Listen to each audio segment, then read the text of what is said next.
If you know anyone called Andrea Owusu, would you know who that is? You don't know Andrea Owusu. You've never heard Andrea Owusu before. So you're following this person, you love this person, but you don't even know her real name. Why are you raising your hand? We are not in a class, don't worry. Well, I'm sure you're also probably confused as to who she is. Well, when I talk about Fix the Country Now, she's been one of the main faces propagating the message to have the country fixed. I don't know about now and if she's still engaged in that, but beyond that, I mean, she says she's also the missing link in the Ghanaian music industry. Not too long ago, she released her new song and video, and that also got tongues wagging because we're all like, okay, what's going on? But people absolutely love her, and on Twitter, she is a firebrand. Make some noise for Efia Odo! Wait, so this is song number what? So this was my official release. Okay. Freak. So okay. The other song was just like a little freestyle. Oh, that was a freestyle, the first one. Freestyle, yeah. And this is the main one. This is like the main song. Why are you doing music? I'm a really entertaining person. Yeah. Like I find myself in almost every space when it comes to entertainment. So music is something that during COVID, I kind of discovered. Okay. Yeah. During COVID? Yeah. Because we were idle, not doing anything. And then I have a lot of friends in the industry. So we go to the studio and I hear a beat and I start creating my own lyrics in my head. I didn't let them know. Okay. So like sometimes I'll take my phone out and then start recording on my phone, you know, my own little verses. And I'm like, okay, I think I'm good at this. Yeah. So I told one of my friends, and he's like, go for it, like just do it. But I don't know why I thought maybe if you do music, you do gospel music. I don't know if it's just me, because I've seen you listen to a lot of gospel songs. Yes, I do. And recording that online. Yes. So when I heard she's done music, I was like, oh, don't tell me if your daughter has released a gospel song. Listen, you never know. I mean, I'm honestly open to it. You never know where God will take me. Hallelujah, life. somebody. Praise the Lord. Praise the Lord. Tell me about this God factor, because it's like people see a different Efia Odo online, and I'm sure a lot of people think that you're like the naughtiest girl who probably doesn't even know God. And it's like I'm like so the opposite of the perception that people have of me, you know. I've loved God since I've come to know who God is. When was this? Since a child, you know, my mother started going to church, yeah, growing up in church. But then when I was 18, I wanted to find God on my own. So I stopped going to my mom's church and I found this other church in New York. But then, you know, the journey of God, or the journey in God it's not an easy journey. It's like the mountain, you know. You climb up, sometimes you're able to go, then you stop. So I've been having this conflict with my spirit and the flesh since I was 18. Okay. So I'm still in the process of, you know, finding myself in God. But I've always been spiritual. I've always loved worship. Every morning I wake up, you always find me listening to worship more than even secular music. Is it? Yeah. What's your favorite gospel song at the moment? I know. I've watched a lot of those videos and I've seen you sing to them. I love old school music. Not even just gospel, like music itself. I love old school, but I always play My Train Radionim. It's my go-to song. There's this man, his name is Daniel Chum. His worship is what I used to always listen to. Okay. He always plays like old school gospel. I love Sunny Badu. Okay. Joe Mettle. I love Joe Mettle. I see. Yeah, so like gospel, dear. Is that the first thing you'll do in the morning when you wake up? All the time. Before you go on Twitter? Every time. Every time? All the time. Even when I'm on Twitter, it's playing. So when you're lambasting people, you're listening? Oh, yeah. I need a fire. Wow. I need the fire.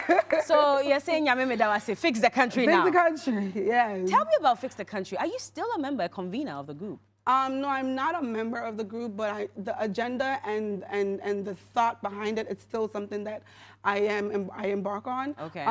So Fix the Country is a hashtag that Cali J, I guess you guys know Cali J. Yeah, we do. He started this whole hashtag, and it's something that I was in agreement with. Like, you know, the things that he was saying, they were true. The country needs to be fixed. So I supported his hashtag, I supported the journey, and then I found myself in handcuffs, locked up. They won't let me out. Had me locked up. What happened? So we wanted to do a demonstration.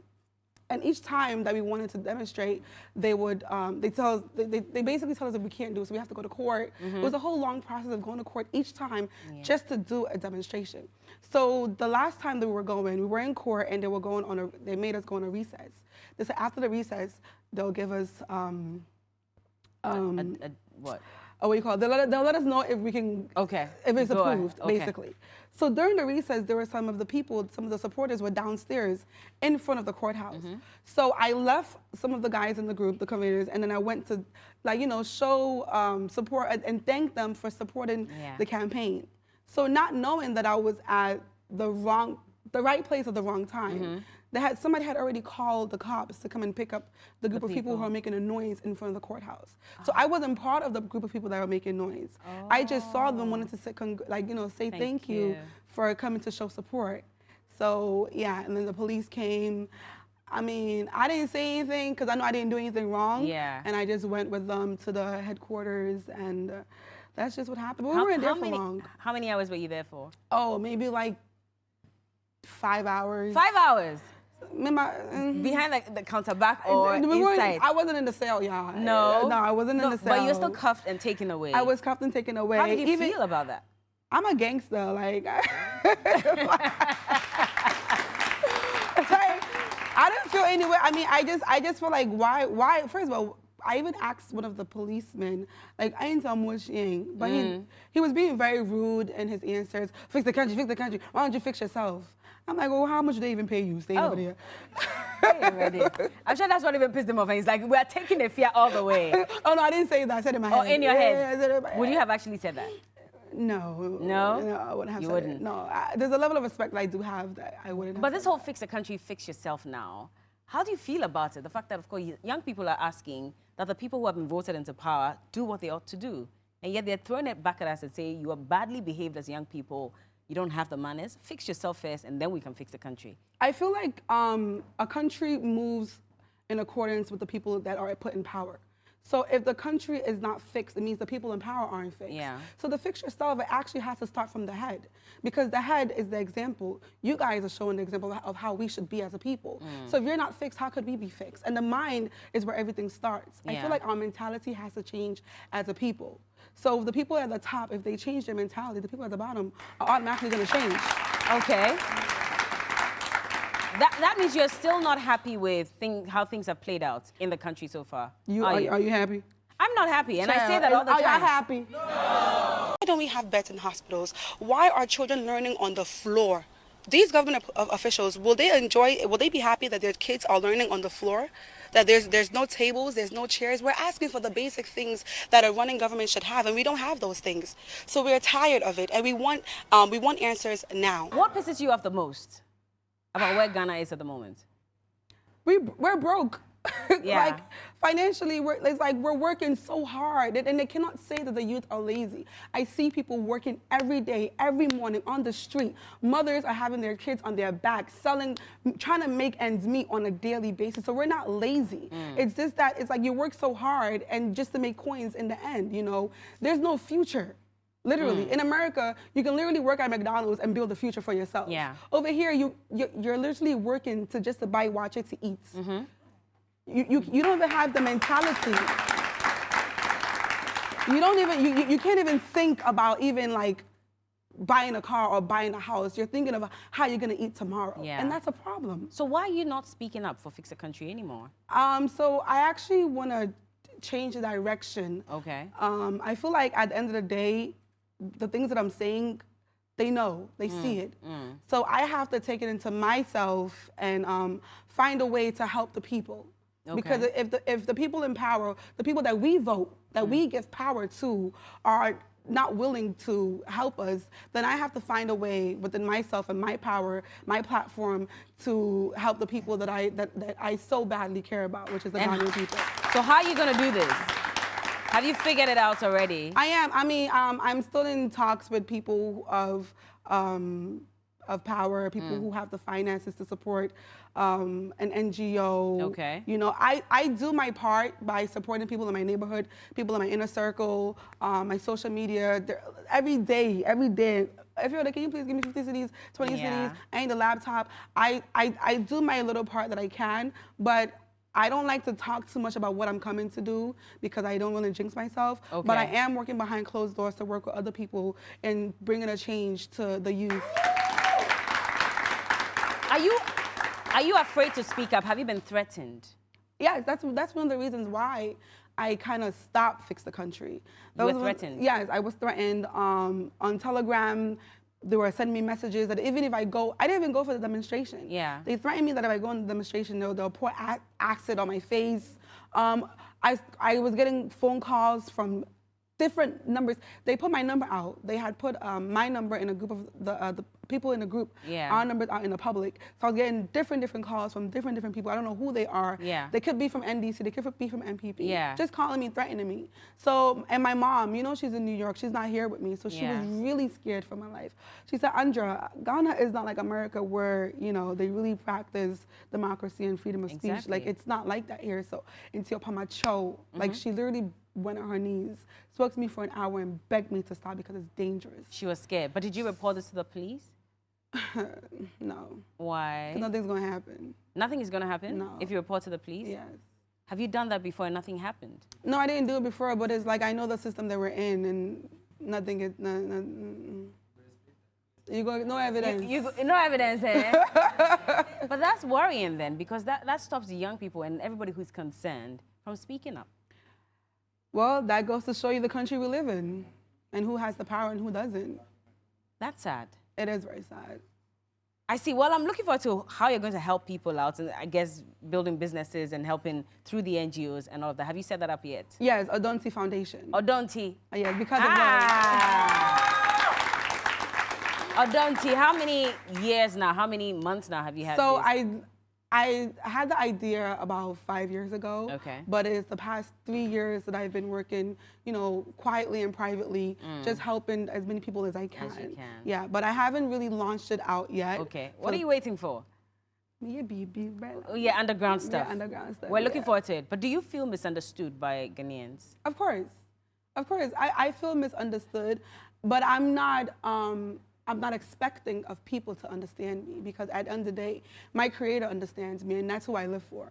I don't live for people. I don't live to be accepted or understood by people. And I think as time goes by, people have gotten to kind of understand how I am.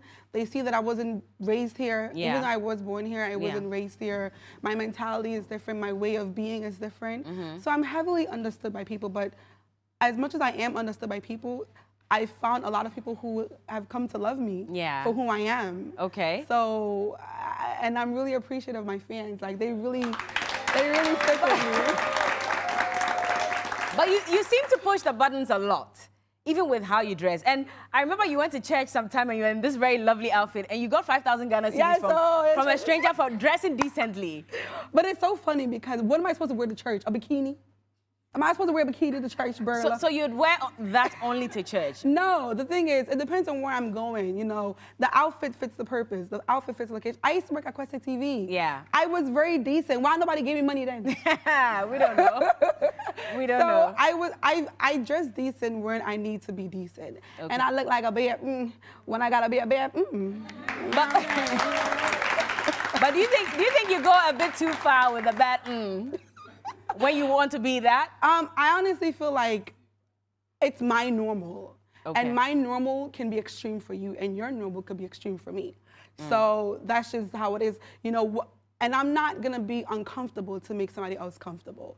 If you're uncomfortable around me, then I'm sorry, you gotta move. Oh. Yeah. So it's not like we're starting a new brand where Efia Odo is wearing gowns and covering up and down, none of that. Do you think that there's too much pressure on women to succumb to or to live according to the standards of society? There's too much on people in general, not just women, to live. Society has created the standards of how to be. A woman must be married and have kids at 30. Yeah. Like society has created the standard for people. I honestly feel like live according to your means. What you can do with the will of God, with the strength of God, do it. You know, don't live your life for people. And I don't know if people have noticed a change even in the way that I dress because I am even getting older. Yeah. I don't dress as extreme as I used to. Everything, change comes with age. So maybe you might see a person looking a certain way. Maybe this is their time. Yeah. In time, that person will change. Exactly. All you can do is just pray for change for them and pray for them to be better. Yeah. But there is this thing where society has created rules and how we're supposed to be. And I honestly don't live by the rules of society. I really don't. I create my own rules and I stay in my lane. And that's important. But at the same time, there are people who say that you have numbers, you have the platform, you have influence. And there are a lot of young people who are looking up to you. And so it's important that you also live in a way that will make these young people learn the right things from I'm not you. their mother. Yeah, that's one thing I always say. I'm not your parent. I love Whitney Houston, but Whitney Houston, they said she used to do crack. I don't see myself doing cocaine. Yeah. But I love her voice. You know, I love how empowering she is. I love Beyonce. Like, at the end of the day, you have to have a foundation. That foundation should be created by your parents and by God. People can see me and they love how I am, maybe because I'm a free-spirited person. Yeah. I accept everyone, I love everyone. They can take that from me, you know? But the way I dress is not something that people should follow. I dress this way because it makes me comfortable. Yeah. Live in your comfort. Don't do what I do because you don't know my mind and how I do what I do. But there's a lot of pressure on social media. And not from you, but a lot of young people have also complained that I see this person doing this, having this car, driving this in a nice house, and I want to do everything it takes to also become like them. Are we misleading young people as influencers here in Ghana? I honestly feel like at the end of the day, like the statement that I just made, you can't be like somebody else. God created you to be a specific kind of way. And I honestly believe in working hard to attain the things you want. I'm not gonna watch you, Berla, and see that, okay, Berla is working really hard. Berla has this car, but I don't know how long it took for Berla to get to where she is. Yeah. It might have taken you 10 years, but I see you today and you've blossomed. That doesn't mean I'm gonna blossom today. Yeah. Like I said, work hard. If you believe that God has a great purpose for you, pray to God to align you in his will and in his way. I feel like the foundation of our life is God, and many people don't have that foundation. Yeah. And that's why they've succumbed to wanting to be like people on social media. So God should be the first thing in your life, because if God is guiding you, everything else you don't see. You're blinded by it. Yeah, indeed. You have a song officially, like you said. Yes. And you're saying that you're the missing link. Yes. In the music industry. Well, I should have said the entertainment industry. Okay. As a oh, whole. entertainment as a whole, and not just music. Yes. Why do you say that? Because I am a very entertaining person. If you had a camera on me for 24/7, trust me, you would be entertained more than that Big Brother you people be watching. Why don't you have a show then? I need money, Berla. Yeah, but you have money, don't you? I have money, but I have a lot of responsibilities. Okay. Trust me. And the pressure is tight. The pressure is tight, and you know, I'm a very family-oriented person. So before I would even buy a Mercedes, I would make sure that my sisters are okay, my mothers are okay, the people back home are okay. So, but yeah, like I said, I feel like I am the missing link, and I do need the support from Ghanaians. I have been getting support, but I do need more. But I believe in God's timing is the best timing. Okay. I'm not forcing nothing, as long as I'm working towards the goal. Are you probably doing music that Ghanaians are not necessarily used to? Yes, that's the reason why. Ever since I released Freak, I haven't released anything else. Yeah. I'm actually now looking at my crowd and seeing, okay, I'm in Ghana, I'm doing rap. Ghana, from someone to Jamaica, they don't understand what I'm saying. So maybe I have to now, I don't want to say dumb it down, but come to their level of music. So I have been working on Afrobeat, and it's really, really... You are? Yes. I'm looking forward to it. Yeah. When is that coming out? Hush, hush. It's coming. But there's this whole debate about Afrobeats. I've heard you talk about, I've seen you tweet about it or so, saying that, of course, it's really not necessary. No, there's fake Twitter accounts. Okay. Yes, no, I love Afrobeat. Okay. You know, and Afrobeat is honestly like the soul for us. Like, and Afrobeat is in a different level right now. People don't even, in America, they're listening to Afrobeat more than even R&B and rap. Exactly. So Afrobeat right now is going where it has to go. Well, what you said was that, I think it was an interview where you said it's not necessary to put too much pressure on Ghanaians, because naturally, even Ghanaians, we don't support our own. Yes, I did say that. But maybe every time only a fool doesn't change his mind. Yeah. I think Ghanaians support what they like. People in general support what they like. You can't give them trash and expect for them to support the trash. Look at artists like Black Sharif. Ghanaians have supported Black Sharif. They're still supporting Black Sharif, Jackie, Kwesi Arthur, Sarkodie. Ghanaians support good things. People support good things. But Ghanaians have said that your songs are not necessarily. And that's fine. That's why I have to take that advice, go back, do my homework, and do something better, and come with something better. That's a good mentality. That's a very good mentality. But there's also the notion that if you listen to people too much, you might just go on the wrong path. Yeah, so I honestly feel like you should just take the advice that's gonna work for you. And what they're saying is not wrong, it's the truth. I'm in Ghana, I'm not in America. If I was in America, my music would have probably like taken off. Yeah. But I'm in Ghana where Afrobeat is very dominant. So, and I do love Afrobeat. And I'm learning. Every day you learn something. So yeah. I'm still in the learning process. It's not like I wasn't born to do music. I was born to entertain. Okay. So, and in anything you do, you need to learn. Every day you learn. Exactly. You know, you're in school every day. Life is school. Yeah. So, and like I said, what they said is not wrong, you know. So you're working on it? I'm definitely working on it. It means to me, rapper, Irish, contemporary, and they don't understand what I'm saying. Exactly. Well, I'm looking forward to the next one, the Afrobeat one, yes. which is coming out soon. You said, what, in a week, right? Hey, man, hey, bro. I'm just checking, Don't you give me know? no pressure. I'm pressure. Me more pressure. And I said pressure who here. We want to hear more from you. I will bring But more. you say you're an entertainer, and I get that a lot when I see you in a video with Aka Ebenezer. My husband. That's your husband? My TV husband. In real life, you're not? No, real There's life. nothing happening? You see a ring on his finger? Well... Nobody has claimed me, so I'm not claiming nobody. But yeah, the same person who went on Threads and said that you were in that a was a relationship social for 3 experiment, and you guys actually failed for it. That tweet, well, Yes, it wasn't a tweet, it was a thread. It was a thread. It was a social You experiment. said you had been in a relationship for 3 weeks and it was going really well. I lied. It was a social experiment. I wanted to see how. So, when me coming in the limelight, I didn't understand how social media bloggers, how things work. So honestly, what you feed people is really what they take. So that was a social experiment, you know, for me to actually say, okay, this is actually the world that we live in. People just believe whatever it is that's online. So yeah, you guys failed the test. So you're single? I'm single. Ain't no ring on my finger, Jay. Why do I have a feeling you're probably keeping it on the low? Whoever it is you may be dating, I mean, I'll be happy for you. I am single. Also because I remember that you were in a relationship some years ago and everything was online. I mean, I'd see you post and it was all over the place. Would you say you've learned? Was that a mistake for you? It wasn't really a mistake. I don't believe in making mistakes, honestly. I feel like everything is it was a learning curve for me. Okay. Not everybody wants good for you, especially when you're in the limelight. Not everyone who says, "Oh my God, I'm so happy for you," really mean it. So I did learn from that, and as I'm growing up, honestly, I love my privacy. Okay. I love keeping people in the knowing and trying to figure out what's going on with me. I love that. So, but if the next partner that I do find myself to be with wants to go public, honestly, I would just tell them that unless we get married, you're not going public. I'm not posting. I'm not claiming anybody that is not claiming me.